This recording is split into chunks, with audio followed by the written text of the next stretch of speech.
Ya llevamos un par de domingos, varios domingos, introduciéndonos en el tema de los profetas y del mensaje profético. Comenzábamos en este tema con el libro de Moisés en Deuteronomio, donde en el capítulo 18 nos definía lo que era el mensaje profético, la palabra profética. Después, en el capítulo 13 de ese mismo libro de Deuteronomio, nos señalaba el peligro que se va a repetir a toda la historia de Israel de los falsos profetas. Y después veíamos en un acontecimiento que ocurre en la vida de Moisés y del pueblo, en Números, el libro de Números, capítulo 11, de cómo el espíritu de profecía venía a unas 70 personas, hombres, ancianos del pueblo, para ayudar a Moisés en esa tarea de guiarles a través del desierto. Estos tres textos nos adelantaban lo que en sí era ese mensaje profético, esos hombres de profecía y cómo el espíritu de profecía también llegaba a ciertos hombres en particular. Ahora bien, todo esto nos daba o nos puede dar la sensación de que el mensaje profético apareció en cierto momento a partir de Moisés y después continuó y se desarrolló mucho más abundantemente cuando aparecieron los profetas. Ya conocéis de los libros proféticos que tenemos, Isaías, Jeremías y demás. Pero lo que tendríamos que buscar, si es que existiera y existe, lo vamos a ver, los orígenes de todo ello y cómo el Señor obraba o actuaba antes de que la ley con Moisés pudiera definir esto que estamos viendo hasta que llegáramos o llegaremos a nuestro tiempo. De diferentes maneras Dios hablaba al pueblo de Israel y hablaba a los individuos. Podemos ver cómo Dios habla al primer hombre, a Adán.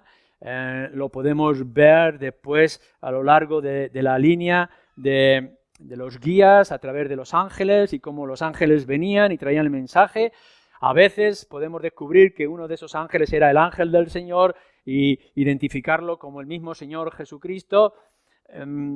Podemos ver cómo Dios hablaba en sueños o por visiones de estas maneras concretas. Pero ¿hay alguna otra señal de mensaje profético que los hombres pudieran hacer antes de que llegáramos a ese libro de Deuteronomio o del pueblo de Israel saliendo de Egipto? Bueno, pues yo quisiera que en esta tarde pudiéramos ver en tres contextos concretos y que pudiéramos ver si tiene algo que decirnos a nosotros en este siglo XXI en el que estamos viviendo y en particular a nosotros como creyentes. Seguramente estos tres personajes que yo quiero ver en esta tarde son bien conocidos para todos vosotros, seáis creyentes o no creyentes, tengáis más o menos conocimiento de las Escrituras. Vamos a ir a nuestro primer personaje y entonces vamos a Génesis capítulo 5 para leer a partir del versículo 19.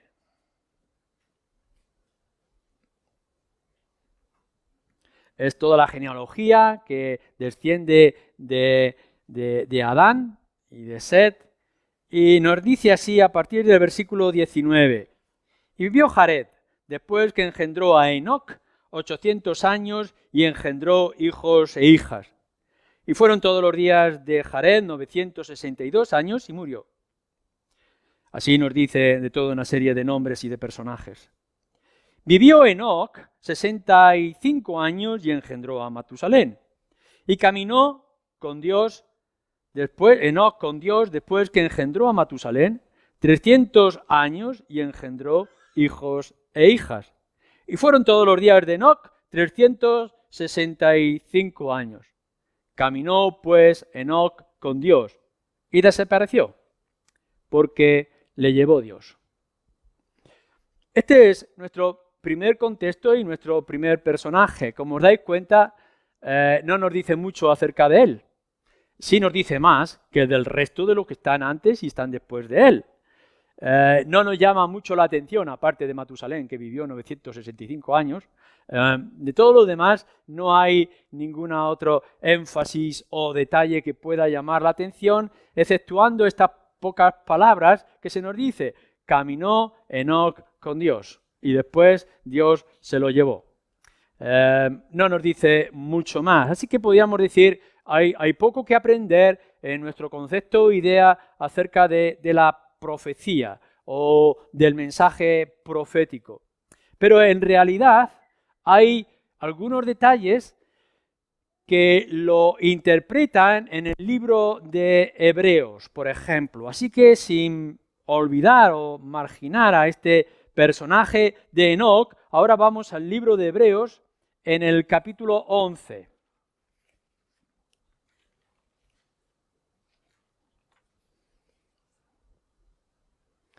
Y nos dice así, solamente 2 versículos. El libro de Hebreos, capítulo 11, versículo 5 y 6. Por la fe, en la lista que nos hace de personajes de las Escrituras, ejemplos de fe, dice: por la fe, Enoc fue traspuesto para no ver muerte y no fue hallado porque lo traspuso Dios. Y antes que fuese traspuesto, tuvo testimonio de haber agradado a Dios.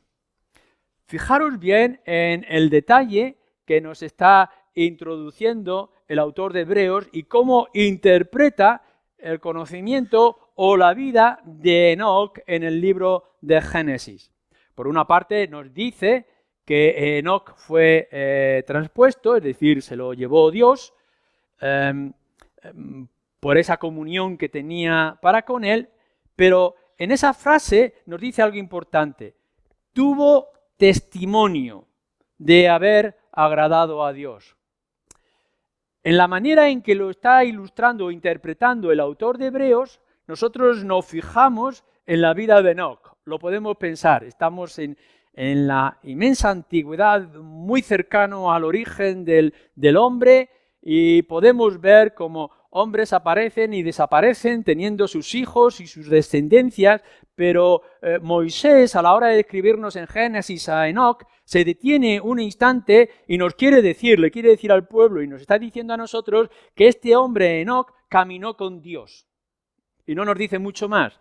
Podemos entender que tuvo una relación especial con Dios, lo podemos imaginar paseando por su ganado, si era ganadero, por sus tierras, y podemos sentir que tenía una relación especial por su comportamiento, su actitud, etcétera, a la hora de hablar de su Dios.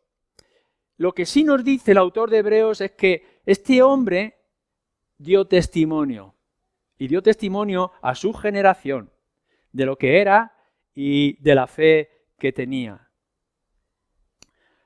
Su fe, dice la de Enoc, su fe le hizo, en primer lugar, tener comunión con Dios, y su fe le hizo, en segundo lugar, dar testimonio de su fe a su generación. Era necesario tener la fe, pero después de tener la fe, podíamos verlo muy apegado a su Dios Redentor, a su Dios Creador, al Señor de su vida, y por otra parte, su manera de comportarse y de hablar o de actuar, esa transparencia de relación con Dios, hablaba a la gente, hablaba a los de su generación. quizá lo que le estaba diciendo a su gente es cuán necesario es tener comunión con Dios. No únicamente Dios nos ha creado, sigamos con nuestras vidas, ordeñemos nuestras ovejas, hagamos nuestros quesos, Dios nos ha creado, qué hermosa es la naturaleza y la creación, qué maravilloso los ríos, los árboles, las florecitas y los pajaritos, sino que además estaba diciendo, esto no es suficiente. En toda esta generación que podemos ver desde Set y más adelante hasta llegar a Taré y Abraham, no es suficiente simplemente tener un concepto de Dios, sino que es necesario llegar a alcanzar una comunión con Dios. Y con esa comunión con Dios le estaba diciendo a su gente, a su generación, a su familia extensa, lo necesario que es para nuestra vida y el testimonio que nosotros estamos dando con respecto a nuestra fe. Esto es en primer lugar. Les está diciendo en su testimonio las consecuencias que puede haber por no tener esta comunión con Dios. Podemos imaginar que la gente en su tiempo, igual que hoy, le gustaría vivir muchos años. Es más, lo curioso de nuestra historia es que el hombre que vivió menos años, como es Enoc, tuvo un hijo que es el que más años vivió, que fue Matusalén, que vivió 965 años. Y uno podría estar pensando, nuestro afán como seres humanos es vivir mucho tiempo. El Señor nos bendice y muestra su placer para con nosotros, permitiéndonos vivir 800, 900 años, como en aquella época, en aquellos tiempos. Pero en el caso de Enoc, él vivió solamente 365 años, pero por algo muy importante o curioso, porque caminó con Dios y agradó a Dios y Dios se lo llevó. Ahora lo vamos a traspolar, ese testimonio que nos está diciendo Génesis y que nos está diciendo Hebreos, a nuestra propia circunstancia y a nuestro propio tiempo. Creyentes, tu vida y la manera en cómo la vives, tu fe y tu relación con Dios en la intimidad o en tus paseos o en tu vida familiar y laboral, habla y da testimonio. Que nos hace ser diferentes a toda nuestra generación. Que lo importante que era para Enoc no es vivir muchos años, sino vivir muy cerca de Dios. Y nosotros, en nuestro testimonio, tendremos que mostrarle a nuestra generación que lo importante no es alcanzar nuestras metas del mundo, no es alcanzar la fama, la prosperidad, o vivir en este mundo muchos años llenos de salud y de agilidad mental, sino que lo importante, lo que debe de hablar al mundo es nuestra fe y nuestra comunión con Dios. Esto es un mensaje profético. No está convirtiendo a Enoc en un profeta, pero sí está haciendo que su fe dé testimonio de la comunión que él tenía para con Dios. Así nosotros en nuestras circunstancias, aun cuando hayan pasado todos estos miles de años, nuestras vidas tienen que dar testimonio al mundo de que vale la pena por encima de las demás cosas estar cerca de Dios. Porque nos va a decir después Hebreos que lo importante no es alcanzar los reinos de este mundo, sino nuestro reino, nuestra ciudad celestial que está en su presencia. La pena, y aquí hacemos este paréntesis, la pena es que nuestras vidas estén llenas de bendiciones y hablen tan poco. Que podamos pasar de esta manera tan anónima, tan opaca a los ojos del mundo. Que podamos decir que tú y yo, como creyentes, tenemos fe, pero que esta fe nuestra no hable. no es que tengamos que ir proclamando a cuatro voces que somos cristianos, sino que nuestra caminar con Dios sea tan claro que la gente tenga que decir, este hombre y esta mujer tienen algo que nosotros no tenemos o están aspirando a algo a lo que nosotros aún no hemos alcanzado a ver. Claro que nosotros tenemos conflictos y que tenemos dificultades, pero cuán importante es que en medio de todos esos problemas y todas esas caídas que podamos alcanzar, podamos levantarnos por la fe, que podamos mostrar en nuestra relación con Dios que Él está con nosotros y no nos deja. Nuestro Señor Jesucristo lo dice así en el Evangelio según Mateo, que vean vuestras buenas obras y así, viendo vuestras buenas obras, glorifiquen a Dios. Yo te pregunto, si es que eres creyente, ¿tus buenas obras y tu fe hablan de Dios? ¿Sabe el mundo que tú eres como eres porque eres hijo de Dios? Descubre no simplemente que eres un buen ciudadano, un buen hombre, una buena mujer en el trabajo, un buen padre, un buen marido, sino si eres alguien que transmite esa relación que tiene con Dios, que es creyente, que es temeroso de Dios. Eso es ser profeta o tener testimonio profético en nuestra época. Vamos a hacer nuestro segundo personaje. Ahora vamos un capítulo después y nos encontramos con el muy conocido Noé. Estamos en el capítulo 6 y comienza también nuestra historia de alguna manera señalándonos a este personaje, Noé.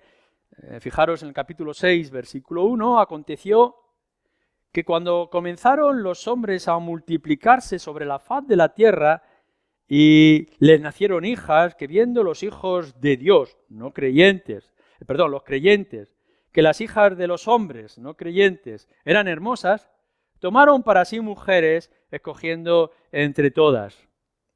Y dijo Yahvé, no contenderá mi espíritu con el hombre para siempre, porque ciertamente él es carne, mas serán sus días 120 años. Está marcando el juicio que habría de venir.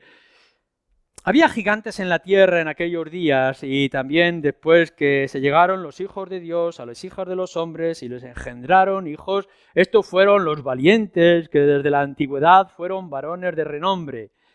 Y vio Yahvé que la maldad de los hombres era mucha en la tierra. Fijaros bien cómo está describiendo aquella generación de Noé. Y que todo designio de los pensamientos del corazón de ellos era de continuo solamente el mal. Y se arrepintió Yahvé de haber hecho al hombre en la tierra, y le dolió en su corazón. Y dijo Yahvé, raeré de sobre la faz de la tierra a los hombres que he creado, desde el hombre hasta la bestia, y hasta el reptil y las aves del cielo, pues me arrepiento de haberlos hecho. Pero Noé halló gracia ante los ojos de Yahvé. Ahora aquí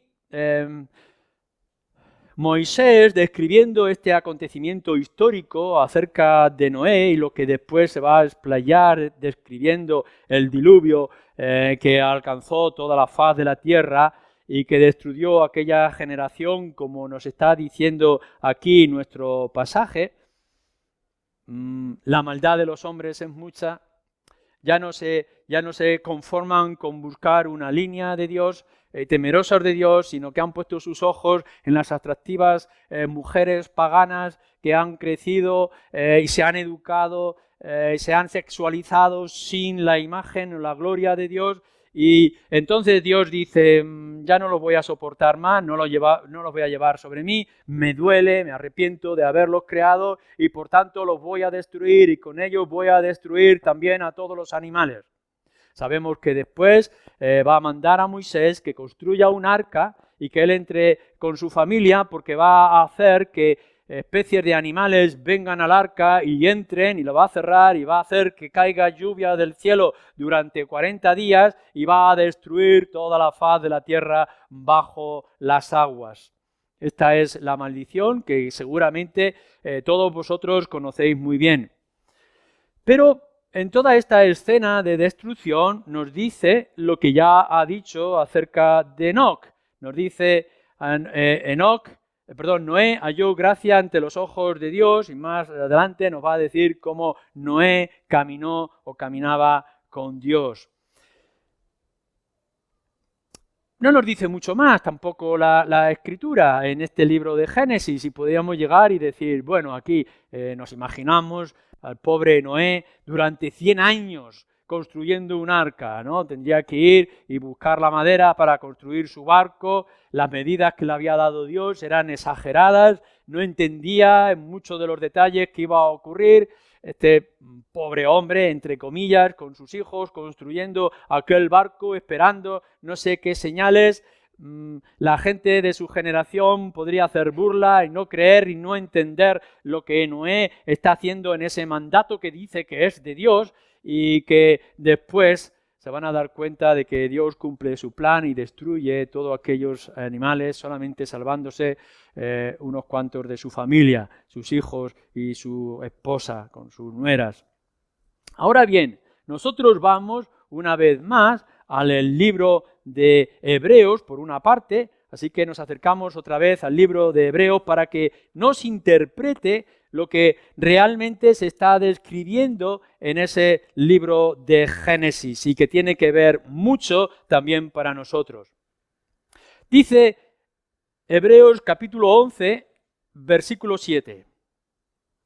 Por la fe, Noé, cuando fue advertido por Dios acerca de cosas que aún no se veían, con temor preparó el arca en que su casa se salvase. Y por esa fe condenó al mundo y fue hecho heredero de la justicia que viene por la fe. Así que el autor de Hebreos nos acerca a esa historia tan primitiva y tan antigua de Génesis. Nos dice de aquel personaje que no tenemos mucha luz, que en medio de una sociedad tan desviada de los caminos de Dios y con tan poco temor de Dios, podemos ver a este hombre que agrada a Dios, que camina con Dios, que está construyendo un barco en el cual va a cumplirse el plan designado por Dios. Nos dice, cuando fue advertido Noé, construyendo aquel arca, con temor preparó el arca en que su casa se salvase, y por toda esa acción, dice, y por esa fe condenó al mundo y fue hecho heredero de la justicia. Su obra tan absurda, tan fuera de contexto de su época, tan incomprensible, haciendo algo que aún no se veía, que no se podía entrever ni comprender, ya estaba trayendo un mensaje a su generación. Si leéis un poquito más adelante, en la segunda carta del apóstol Pedro, nos dice en el capítulo 2, versículo 5. Segunda de Pedro, capítulo 2, versículo 5. Y si Dios no perdonó al mundo antiguo, sino que guardó a Noé, pregonero de justicia, con otras 7 personas, trayendo el diluvio sobre el mundo de los impíos, si condenó por destrucción a Sodoma y Gomorra. Pero fijaros bien lo que nos está diciendo acerca de ese Noé de la antigüedad, que lo único que se dedicó por 100 años es a construir un barco de madera para meter a su familia y a animales. Él, dice, fue pregonero de justicia. Es decir, Dios ha dicho, voy a castigar a esta generación pecadora, no la voy a soportar más y voy a volcar mi ira sobre ellos para destruirlo. Y Noé, construyendo aquel arca, estaba siendo pregonero de justicia de parte de Dios y estaba condenando al mundo con ello. Y yo te pregunto en esta tarde, ¿qué tarea tiene preparada Dios para tu vida?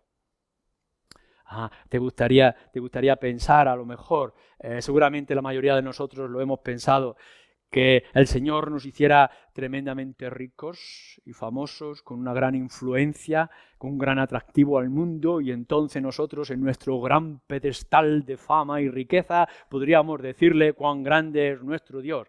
Todos pensamos que nos gustaría dar testimonio como el rey David en su trono de majestad para mostrar su gloria, o quizá ser como el rey Salomón, que hasta la reina de Saba venía para ver su fama y su conocimiento y su sabiduría. Nos gustaría pensar esto para nosotros, que el propósito de Dios que tiene para tu vida sería tan extravagante, tan extraordinario como la de ellos. Pero, ¿y si resulta que Dios tiene un plan muy distinto a este? ¿Y si resulta que Dios te manda una tarea que a ti te parece absurda, o que te parece difícil, o poco atractiva a los ojos del mundo? Claro que nos gustaría a todos nosotros sentarnos en el trono, pero ¿y si resulta que Dios te dice que construyas un arca, algo tan absurdo en un mundo que nunca ha visto lluvia, y que lo construyas tan grande que va a sobrar espacio por todas partes para que puedas esperar algo que nunca ha visto la humanidad que vaya a ocurrir? ¿Y si resulta que el propósito que tiene Dios para tu vida no es lo que tú buscas, pero que sencillamente te rindes a la voluntad de Dios y dices con toda tranquilidad, llenos de fe, que sea lo que Dios diga? Claro que ahora nosotros no tenemos a Dios viniendo con su voz poderosa para hablar en sueños a Noé, que nos vaya a decir: mira, fulano, menganita, levántate y ve al parque Gasset y allí vas a levantar una torre o vas a levantar un barco. El Señor no nos va a decir que hagas ninguna cosa de estas extravagantes, pero sí que puedas llegar y decir algo aún más sorprendente, aún más extraño, aún incluso más absurdo de lo que la humanidad se pueda pensar. Fijaros que si es absurdo que un hombre en medio de una explanada tenga que levantar un barco de madera durante 100 años, pero ¿y si a ti el Señor te está diciendo que con tu vida y con tus actos anuncies que Dios se ha hecho hombre y que ha venido en medio de nosotros? Y aun cuando Él es justo y sin pecado, se digna a morir por los pecados de muchos en una cruz, para que nosotros, no por obras ni por ritos, sino por fe, creamos y seamos salvos. Y que ese hombre que murió en la cruz fue capaz en su voluntad de levantarse al tercer día, dejando atrás el infierno que ha sufrido, para recibir toda su gloria y majestad allá en los cielos por toda la eternidad. Hablar de redención por muerte, y hablar de resurrección de muertos, y hablar de un cielo glorioso que espera a aquellos que confían en Dios, es más absurdo que crear un barco durante 100 años. Pero lo que nos está diciendo es que por la constancia en su vida de Noé, fue testigo pregonero y además condenó al mundo. Y lo que nos está diciendo en aquella antigüedad de profecía y de mensaje es algo que nosotros deberíamos de buscar y deberíamos de imitar. Y si con nuestra vida, con ese propósito que Dios nos ha dado, podamos decirle al mundo: mirar, es absurdo, pero después de la muerte habrá un juicio, y después del juicio habrá condenación. Pero si entráis en este arca que es el Señor Jesucristo, si ponéis vuestra confianza en Él, seréis salvos para toda la eternidad. Aquí no es importante que nosotros convenzamos u obliguemos a hombre o mujer alguno a entrar en la iglesia o convertirse al Señor. No lo podemos hacer ni con nuestros propios hijos. Pero sí lo que vamos a hacer es, quizá lo mismo, si somos fieles, lo mismo que hizo Noé: condenar al mundo, quitarle excusas. Delante del gran trono, cuando nos levantemos todos en la resurrección de los muertos y estemos delante del gran juez, no podamos decir, yo nunca escuché, yo nunca supe, nadie me dijo. Y entonces nos podamos levantar nosotros, tú y yo, y dar testimonio de que sí estábamos allí, y sí vivimos de una manera transparente, y sí anunciamos con nuestro comportamiento y con nuestra constancia de predicar el Evangelio y llevar el nombre del Señor Jesucristo, le quitemos toda excusa. No solamente que serás condenado por tus propios pecados, sino que serás condenado por rechazar el remedio que es el Señor Jesucristo. Esto es ser pregonero de justicia. Esto es tener un mensaje profético. No os importe lo absurdo que pueda ser a los ojos del mundo vuestra vida de santidad, de la búsqueda y de la comunión con el Señor. Que no os importe que se rían de vosotros por este mensaje antiguo de caminos antiguos, de que Cristo Jesús vino al mundo a salvar a pecadores.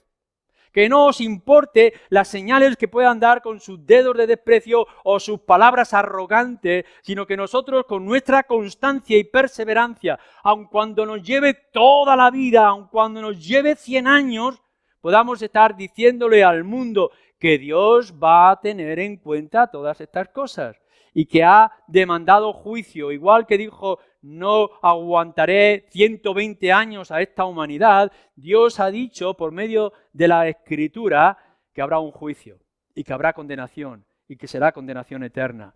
Mientras nosotros estemos construyendo el arca, mientras nosotros tengamos un mensaje que dar con nuestras vidas, habrá esperanza para ellos. Lo que tienes que preguntarte es si eres fiel a ese mensaje. O quizá te estás entreteniendo en lugar de construir tu barco en buscar florecitas en el monte. A lo mejor te estás dedicando más a construir tus casas artesonadas.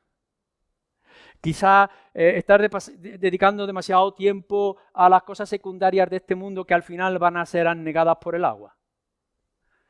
¿No piensas que muchas veces nuestras vidas cristianas están siendo malgastadas en cosas superficiales y banales, cuando estamos dejando lo más importante, y es que con nuestras palabras y con nuestros gestos y con nuestra actitud y nuestro trabajo en el hogar y fuera del hogar, estemos diciendo al mundo que hay condenación, que hay juicio, que hay muerte y no estáis preparados?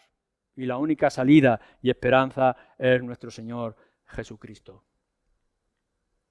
Y tenemos un tercer personaje. En este caso vamos ahora al Génesis capítulo 20.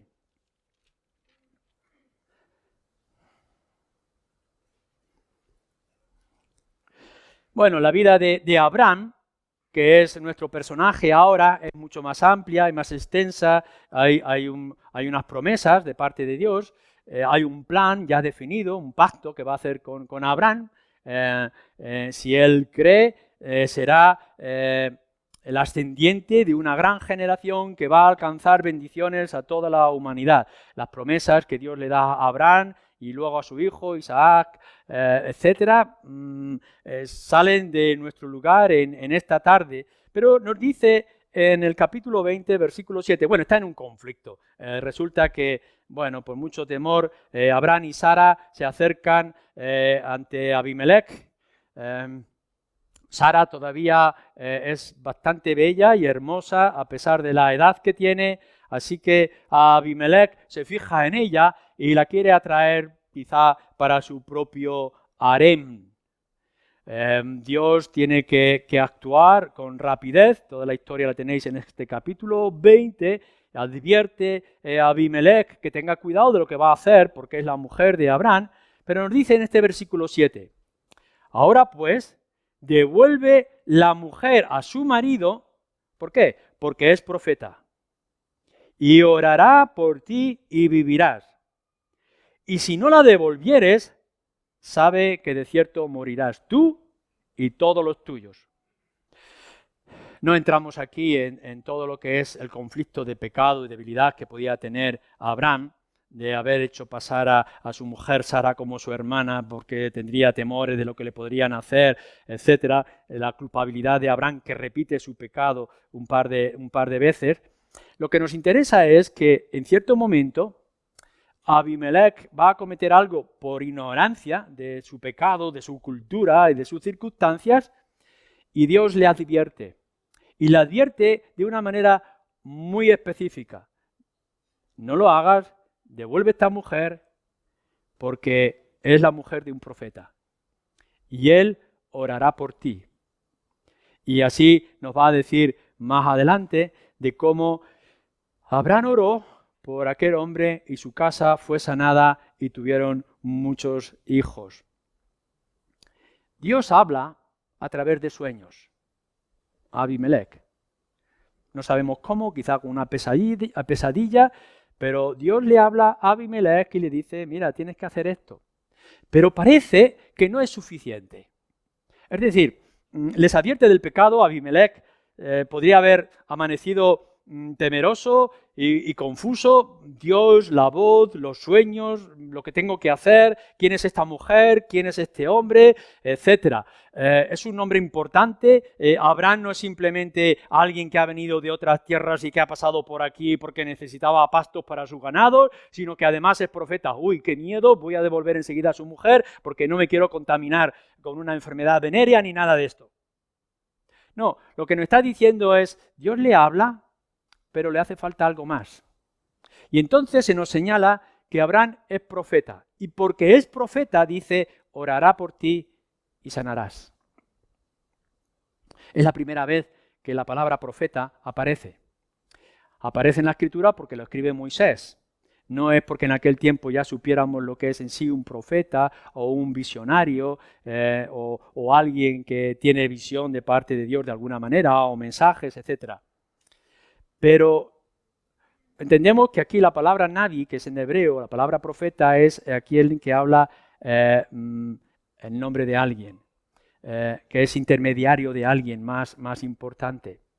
A Abimelech le está diciendo, este hombre del cual quieres tomar su mujer, aun cuando él te haya engañado, es en realidad alguien que habla por mí. No es suficiente con que yo te hable con sueños, sino que sepas que este hombre está en comunión conmigo.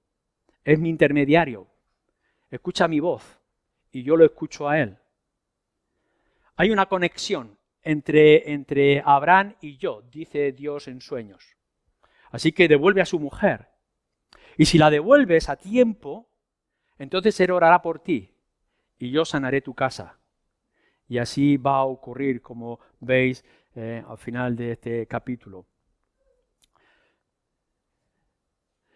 Hay un área importantísimo en la vida de los profetas y de los mensajeros de Dios y del mensaje profético, que es el de la oración. No es únicamente que nosotros, como profetas intermediarios entre la voz de Dios y la generación en la que nos toca vivir, traigamos un mensaje de Dios. Antes era Dios hablando al profeta Abraham, Isaac, Jeremías, etc. Y ahora que Dios nos hable a través de las Escrituras y nosotros vamos a la gente y le llevamos el mensaje de las Escrituras, sino que hay un área que es importantísimo, que es crucial en la vida de la iglesia y en la vida de los creyentes, que es el de orar. Y fijaros bien el énfasis que nos está diciendo nuestro versículo. Él es profeta y por eso orará por ti y tú sanarás, o tu casa será protegida. Imaginaros una escena de nuestro Señor Jesucristo, Evangelio según Mateo capítulo 9. Nuestro Señor ve los campos y dice, la mies es mucha, pero los obreros pocos. Él es Dios, hecho hombre, pero Él es Dios. Pero nuestro Señor Jesús dice, fijaros, hay pocos obreros y el trabajo es mucho. No dice, voy a obrar enseguida y voy a hacer que vengan muchos obreros y que vengan los ángeles en multitud para recoger toda la cosecha. Voy a hacer algo extraordinario para que, como en el tiempo de Noé, los animales vengan al arca y entren. No dice nada de esto. Lo que nos dice nuestro Señor Jesús en este capítulo es, orad al Padre para que envíe obreros a la mies. Apliquémoslo a nosotros mismos. Fijemos este mundo. Está enfermo. Enfermo por su propio pecado, su egoísmo, su vanidad, su codicia. La inmoralidad está por todas partes, está corrompido desde lo más profundo de su ser. Su caminar es hacia la destrucción. Claro que podíamos pensar, Señor, envía un castigo del cielo o deja caer como si fuera maná multitud de hombres y mujeres que prediquen de manera poderosa y salva a toda esta generación. No lo dice. No hace nada de estas cosas. Claro que Él es soberano y que puede hacer o despertar a multitudes y avivamientos y puede hacer grandes cosas, lo ha hecho a lo largo de la historia. No, lo que dice en nuestro texto en el Evangelio según Mateo es rogar al Padre. Fijaros bien, vosotros los discípulos que tenéis la tarea de ir al mundo, rogar también al Padre para que envíe más obreros a la mies. Ahora, tú tienes como el espíritu de los profetas en ti, es decir, el Espíritu Santo morando en ti, tienes una tarea crucial, fundamental, que se divide en dos partes. Por una parte tienes el deber de proclamar el Evangelio con tu vida, aun cuando pueda parecer radical, extraño, absurdo al mundo, como era en el caso de Noé, tienes esta tarea, predicar el Evangelio al mundo con tu palabra y con tus hechos, las obras que hablen para que glorifiquen a Dios. Pero tienes una doble tarea, y es la de orar, la oración de intercesión. La poder decir, Padre, ten misericordia de esta generación. Padre, haz algo extraordinario en este mundo. Que tú y yo, ninguno de nosotros es suficiente, ni toda la iglesia es suficiente, pero tenemos el poder de la oración para que Él cambie todas las cosas. Fijaros en el poderoso Pablo. He ido por todo el mundo, he predicado el Evangelio. Vosotros los creyentes, dice, vestiros con toda la armadura de Dios. La salvación, la espada del Espíritu, etc. Y la oración. Y cuando dice esto, dice, y orar por mí, para que tenga de nuevo en todos los lugares que aún me resta por ir. Hermanos, si somos creyentes y tenemos el Espíritu de Cristo, tenemos el Espíritu de los profetas en nosotros como iglesia, lo decíamos el domingo pasado, si hay algo de carga por el mensaje de nuestro Señor para el mundo, tienes una tarea, predicar el Evangelio, vivir una vida honesta delante del mundo y orar que el Señor tenga misericordia. Nuestra iglesia tiene que ser una iglesia que evangeliza, que profundiza en las Escrituras, pero también es una iglesia que ora por los Abimelechs que hay en nuestro mundo.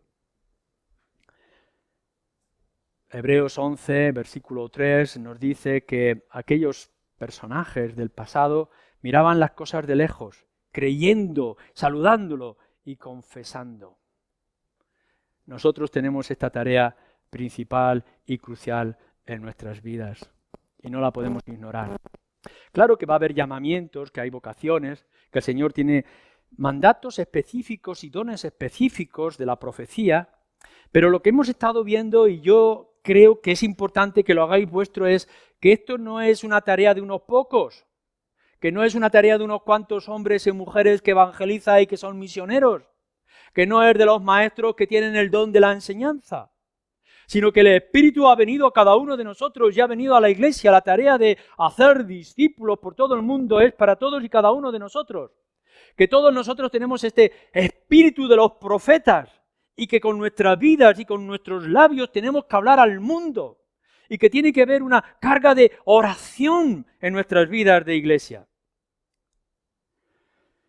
Debemos, por tanto, y aquí concluyo, tener el espíritu de aquellos hombres, como era el de Enoc, en su caminar con Dios, como era el de Noé, en construir aquel barco increíble, como era el de Abraham, de poder orar e interceder por este mundo caído. Tenemos que vivir vidas en comunión con el Señor. Este debe ser nuestro esfuerzo principal, estar más cerca de Dios, no importa dónde estéis. Obedecer su voluntad, no importa lo que os mande. Y orar para que nuestra generación sane. Y así, y solamente de esta manera, sabrán que hay un Dios, que Él es justo y santo, pero también cercano y misericordioso. Que el hombre es pecador, que merece la destrucción, merece el diluvio, merece morir por lo que está haciendo y actuando, pero que Dios es misericordioso y ha extendido su mano y quiere salvar. Para eso, y solamente para eso, envió a su Hijo al mundo, y nosotros somos los únicos que lo podemos transmitir. Que el Señor nos quiera usar para su gloria. Amén.